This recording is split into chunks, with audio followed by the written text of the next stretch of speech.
How did you kind of handle dealing with injuries last year? Yeah, I think injuries are just a part of the sport. It's both physically and mentally challenging, and just trusting in the process and in my coaches and in my team was the biggest thing, and just making sure that I stayed engaged and stayed on top of my recovery was really big, but really just truly trusting the process and knowing that it's all part of the journey.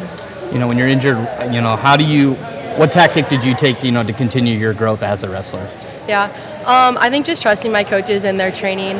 They've been through it, they've done it. They're, previous Olympians. I think injury is just a part of it, and just learning that you can do hard things and get through hard things, and it's just a thing that happens within the sport. But just staying persistent and persevering through it, I think was really big.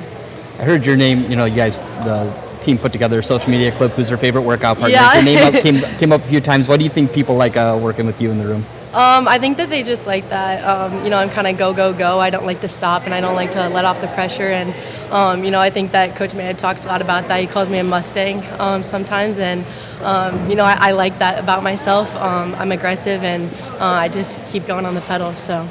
Yeah. So you got a taste of obviously what the national tournament was like your Yeah, freshman year. yeah. Last year was obviously tough, but then you've had that taste before. So how much does that motivate you, having that experience and then trying to bring it into this year, into the NCAA tournament, and get that opportunity? Absolutely. I think I'm really excited. I'm ready. I trust in my training. I trust in my journey that's led me to where I am now, and I'm excited to get another chance, especially it being the first NCAA national tournament and NCAA season this year. I'm excited to get that opportunity and continuing to just progress in my wrestling. So where do you feel like you've grown the most since you've had that chance to where you are now? Absolutely. I think that I've grown the most in my technique and just being more like with my mat awareness and being able to get the last point when it's most needed.